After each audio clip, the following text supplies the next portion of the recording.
Hello and welcome to Frankly Speaking, where we dive deep into regional headlines and speak with leading policymakers and business leaders. I am Katie Jensen. As tensions simmer over the Ukraine-Russia conflict, Riyadh has become a pivotal stage this week, with separate high-stakes meetings by Ukraine and Russia, underscoring its growing importance in global diplomacy. Today, we speak with one of Russia's top diplomats, the first deputy permanent representative to the UN, Dmitry Polanskiy. Can a Black Sea ceasefire tied to sanctions relief truly de-escalate the conflict, even as both sides ramp up attacks on the ground? Are either parties willing to make the hard concessions needed to end the three-year war? Plus, how is Riyadh shaping the long-awaited shift towards peace?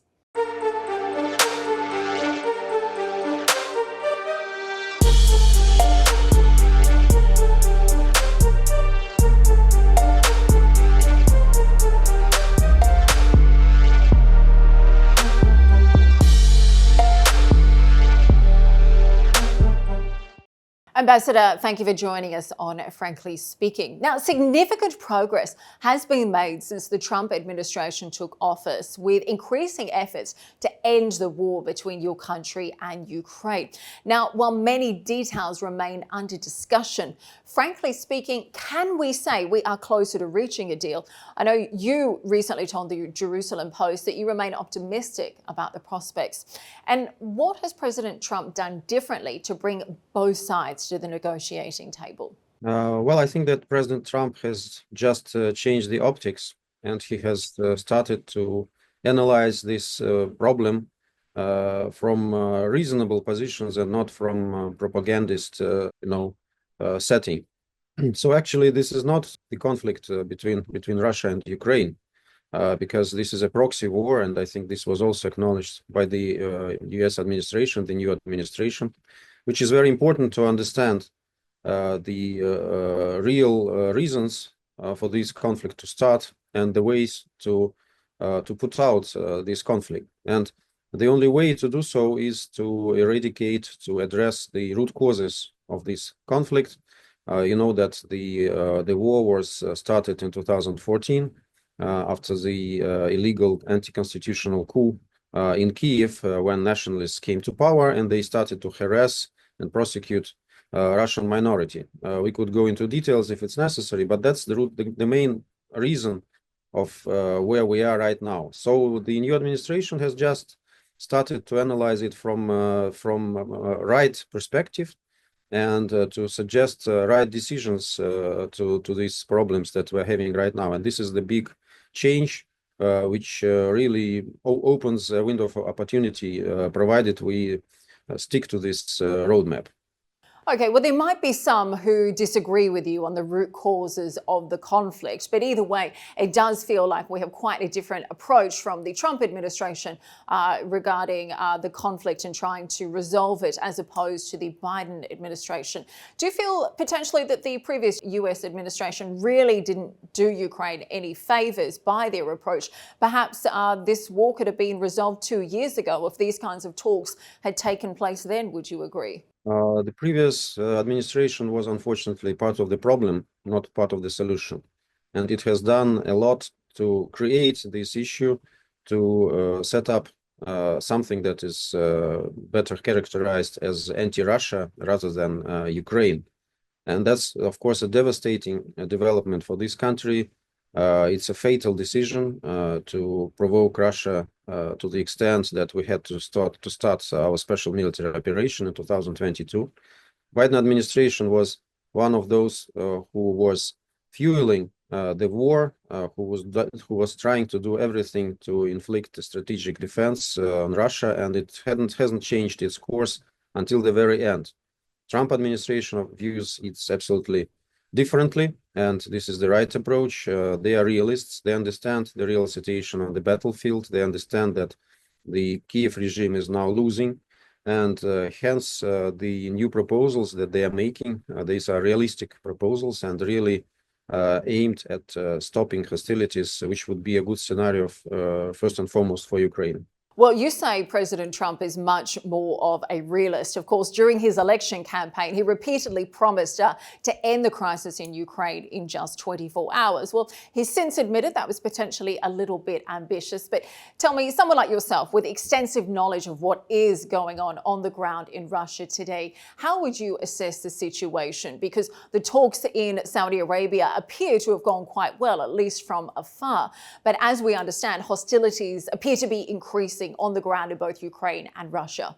I wouldn't say that they are increasing. I think that they are developing with the same intensity for quite a long time. When Zelensky is making upbeat statements, of course, he tries to look as if Ukraine is holding out on the ground and as if nothing is happening. But everybody knows that, especially since his Kursk adventure in August, Ukraine has lost a lot of strategic territories in the east. A lot of the strongholds which had been erected for months, if not for years, in the east of Ukraine, as strongholds of their defense. Now they lost it, and they feel enormous deficit of manpower, and men are being caught in the street and forcefully sent into the army to the front. And of course, the first thing they try to do is to defect, and there are a lot of defectors in the army. So the morale of the army is at a very low point. And in this situation, for Zelensky to pretend that his country is ready to fight, this is suicidal for the country. He's not thinking about the country. He's not thinking about the countrymen. He's thinking only about himself and his people who surround him, the corrupt elites of Ukraine. And he was elected in 2019 with the promises to make peace in the East, to stop the war, which was ongoing from 2014, as I told him.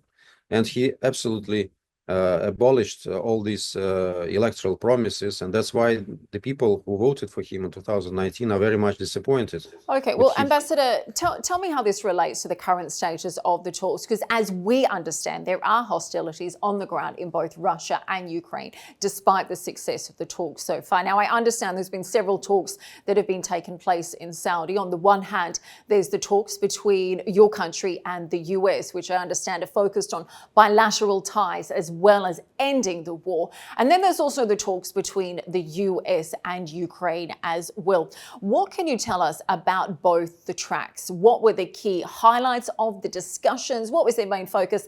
And how successful would you rate the progress of both tracks? A little bit more about hostilities, because you asked this question. I didn't have the chance to finish. So from the Kursk region, Ukraine army is already almost ousted. More than 90% of territory is liberated right now.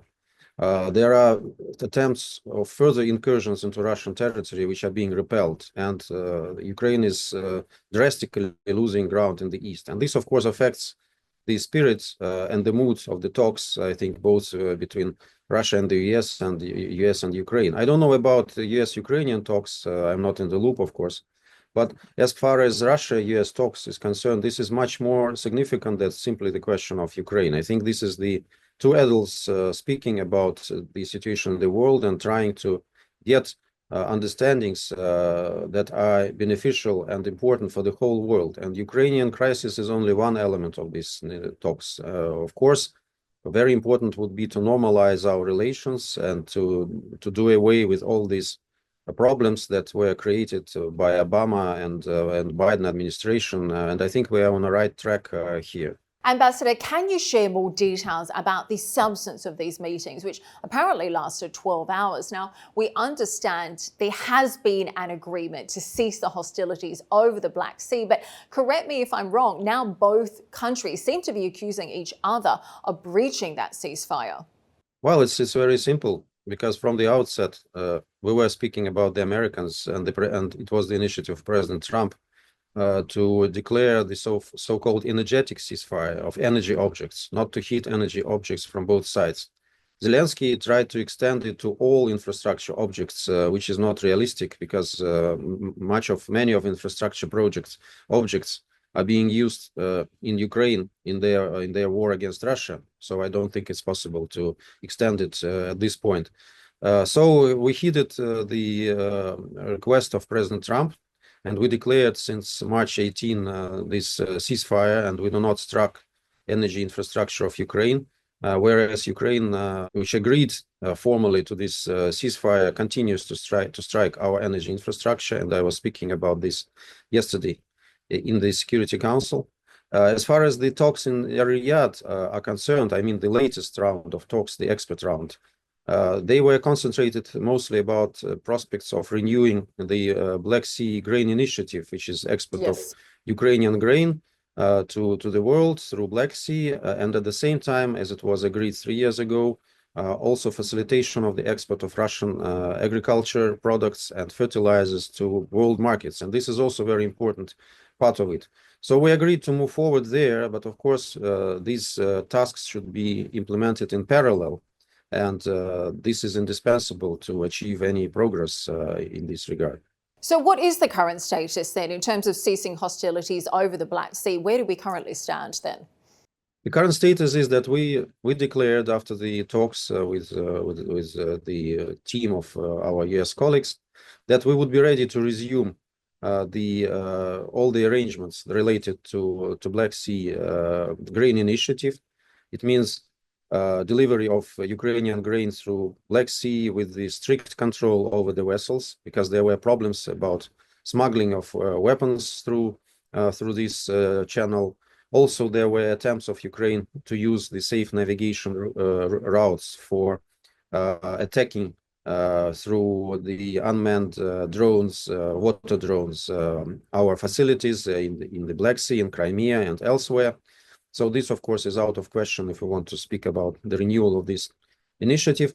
And we said that we would be ready to start implementing this initiative, provided the second part of what I told you, it's facilitation of exports of Russian food products and fertilizers, is guaranteed, and concrete measures are taken. And these measures have not been taken during these 3 years, regardless of the fact that UN was very actively engaged in this process, but with lack of cooperation from the US and Europe, it was not possible. So now that we have an opportunity, we're waiting for certain measures to be taken, sanctions to be lifted from Rossельхозbank, who is engaged in these transactions.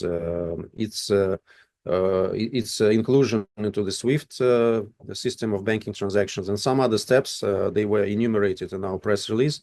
So the moment they are taken, we think that the Black Sea Initiative can be revived. Okay, so your position is that the ban on fighting in the Black Sea will only go into effect once the sanctions lifted on Russian banks, insurers and food producers are lifted. Is that correct? Yes. As far as the Black Sea Grain Initiative is related. About energy ceasefire, I explained our position as well.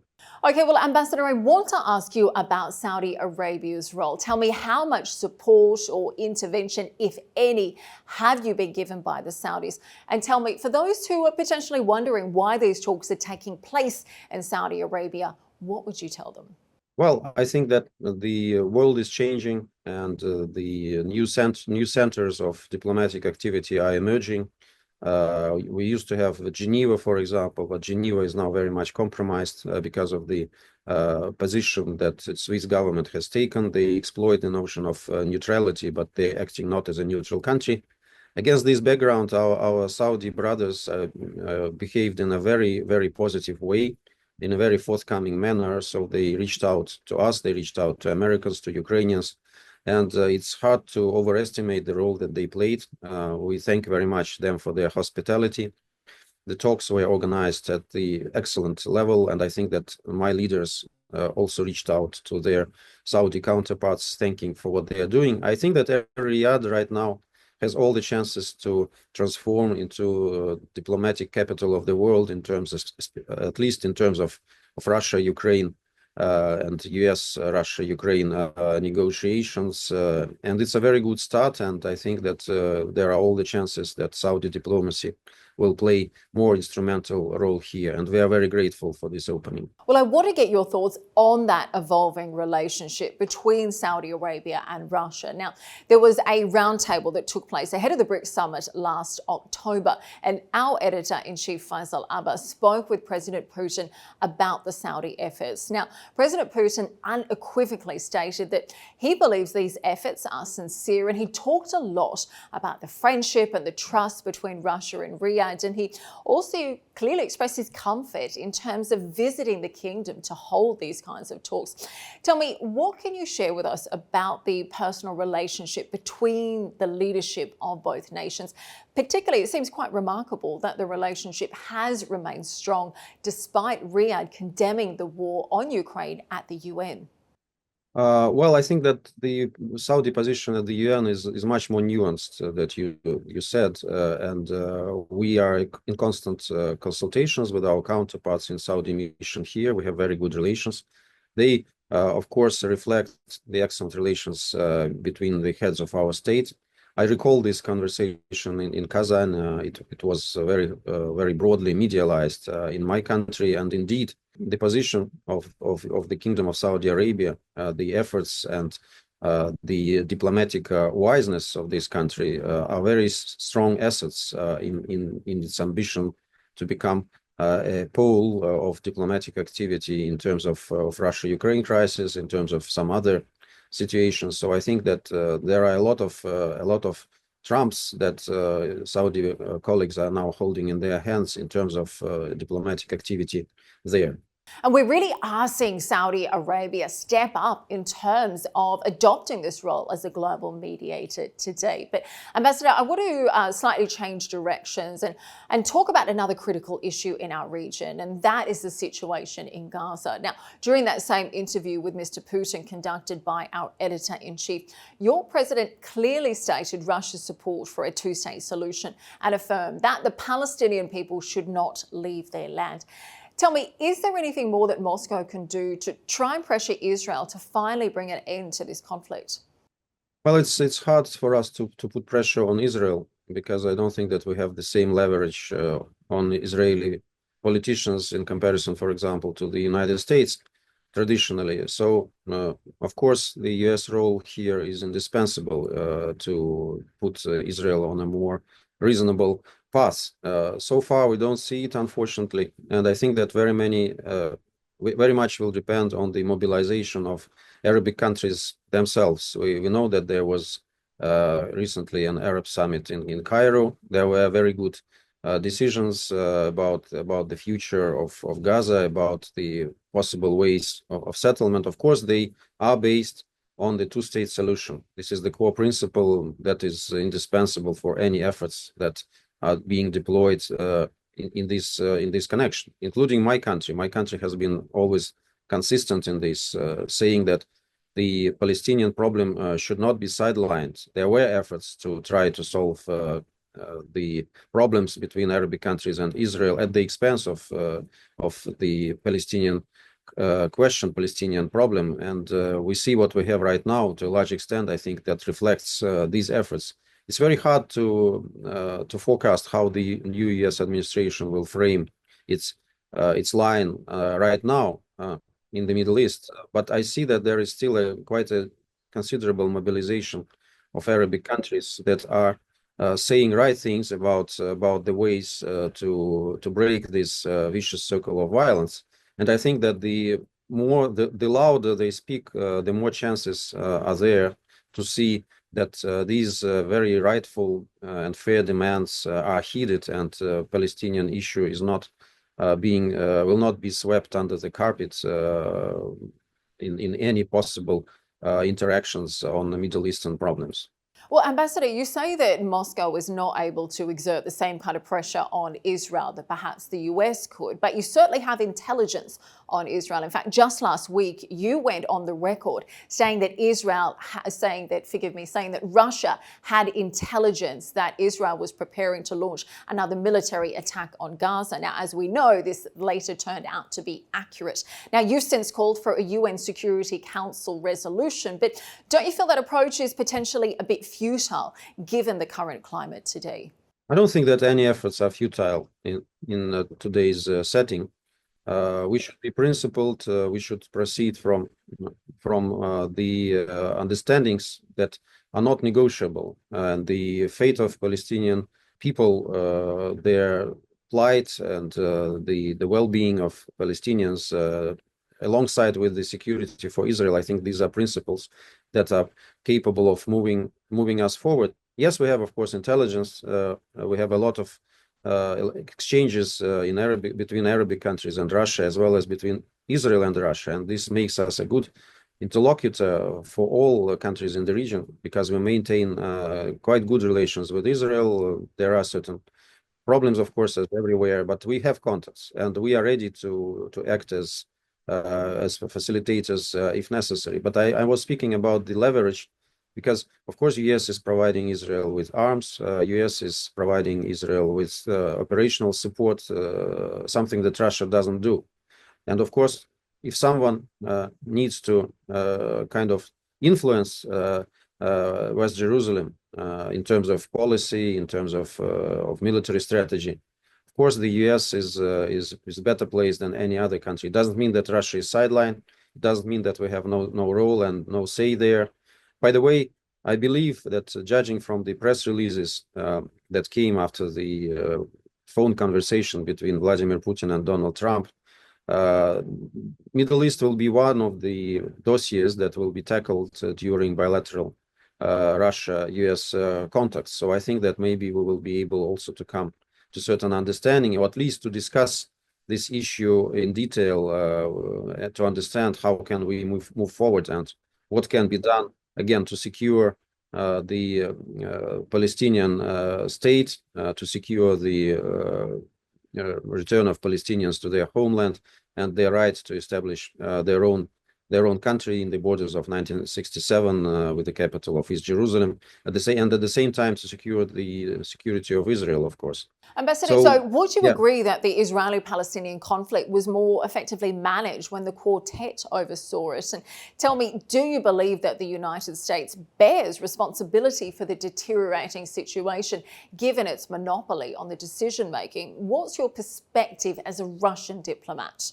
We were quite clear about this in our statement at different levels, that quartet of international mediators was the best format that was capable of moving forward and finding the solution, the fair solution to the Palestinian problem in line with the decisions taken by the UN and by the UN Security Council in particular.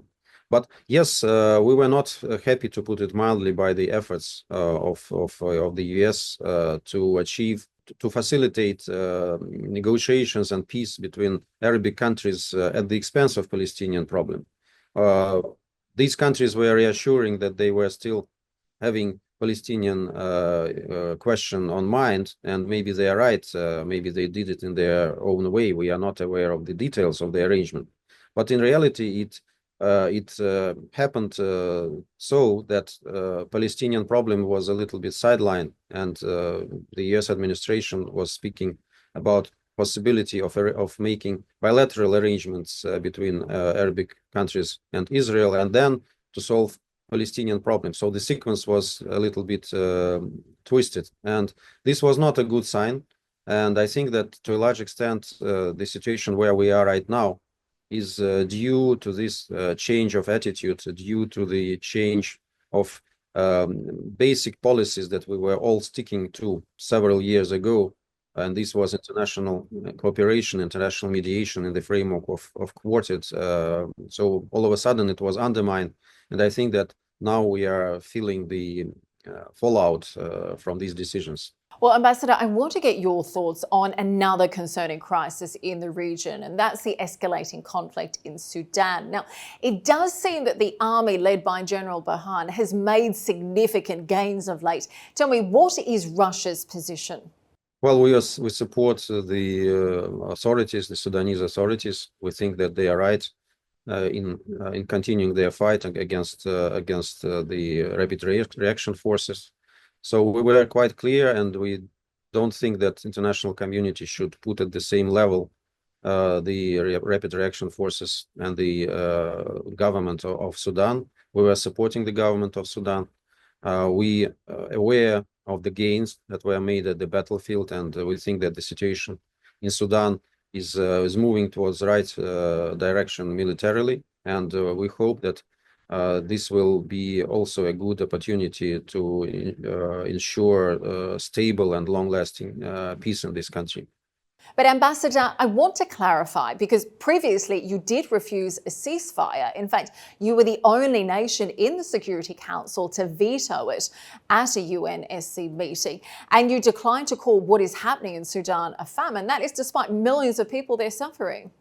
This is not very correct interpretation, with all due respect. First of all, we vetoed this resolution not because there was a call for ceasefire, but because there were, first of all, attempts to put at the same level the rapid reaction forces and the government. And secondly, because there were certain encouragement, even encouragement in the text for rapid reaction forces to engage in military fight and to fight against the government, which we couldn't really let go in the Security Council. Our British colleagues who were penholding this dossier, I think they had all the chances to make the text more balanced and to concentrate it on humanitarian issues, including ceasefire, and we would have been ready to support it. But it happened so that they were insistent on this, and we had to veto this text. We couldn't let it go, and we couldn't really see the situation when there are such foreign interference into the foreign affairs into the internal affairs of Sudan. As far as famine is concerned, well, you know, the problem is that some countries, some Western countries, are really trying to use this factor of famine as something to undermine the position and the efforts of the central government, which is not the right way to do, because there is enough of food in Sudan. The problem is in distribution, and the problem is in creating conditions for its availability among all those all in need. So we think that some of the assessments of international organizations in this regard are very biased and are not based on the real situation, and the Sudanese authorities share this view. So the hunger shouldn't be instrumentalized and used as a tool in any propaganda campaign against any country, including Sudan. Well, I know you personally said Sudan's government should be solely responsible for what's happening in Sudan. And look, when we talk about the famine, regardless of whether the issue is food availability versus food access, there is no denying that more than 20 million people there are facing acute food shortages. But I want to pick up on what you said about Britain. Now, you accused Britain of meddling in Sudanese affairs and criticised supporters of the draft resolution that you vetoed for applying double standards, giving Israel essentially carte blanche to continue violations of international humanitarian law in Gaza. Now, you also described Britain's criticism of you, and I'm going to quote you here, as an excellent demonstration of British neocolonialism. Tell me, take us through these points. Can you elaborate on that? And tell me, Ambassador, how can Moscow call for a ceasefire in one conflict while opposing it in another? Again, we're not opposing a ceasefire in any other context, including Sudan.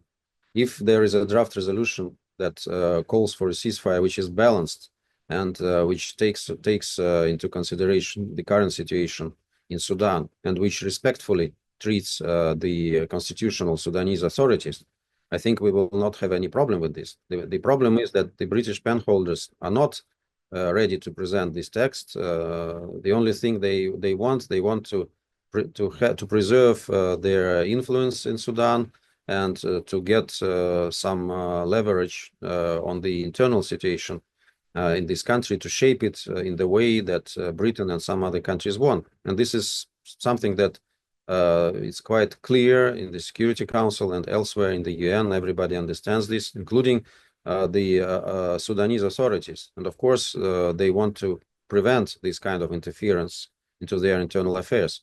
So these are clear double standards in regard to Sudan in comparison with many other crises. And we are fighting with these double standards, and we will continue to fight. If the Brits are constructive in this regard, we would be ready to go along with them. If not, sorry, but we will not let it happen in any country situation, including the situation in Sudan. Ambassador, we're almost out of time, but before we go, I want to get your thoughts on what's taking place in Syria. Obviously, huge changes underway since December. Now, as we know, the former president Bashar al-Assad and his family have sought asylum in your country. Now, the new leadership of Syria have requested Moscow to hand him over. Do you think the Kremlin will do so? Frankly, I haven't seen this request. Maybe I missed something. I know that there were intensive exchanges recently between our leadership. There was a telephone conversation between President Putin and Mr. Shara. Also, there was a message from President Putin to Mr. Shara, and we are underlining the fact that we are interested in stability in Syria, in prosperity of Syria, in its return to normal development. We wanted to turn over this page of conflicts and problems that lasted for so long. We want to see an inclusive Syrian authorities that represent all Syrians, that take on board the position of all Syrians.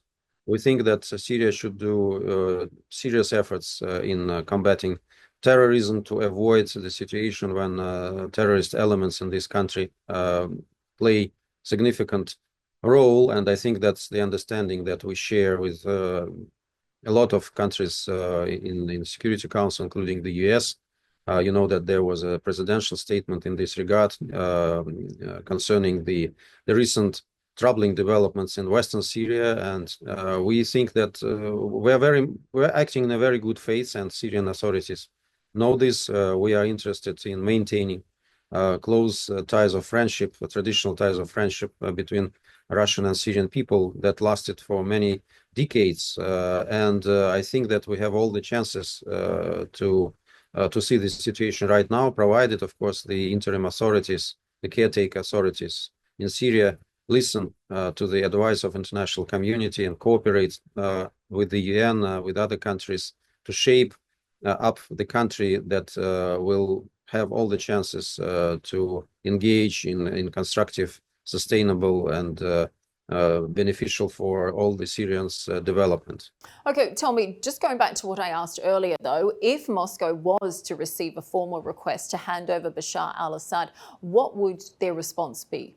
Let's not discuss hypothetical things. We provided him with asylum because of humanitarian reason, and I think that there are channels to discuss these issues. But again, so far I haven't seen such a request, and I don't think that this is the main problem that is that should be the concern of Syrian authorities right now.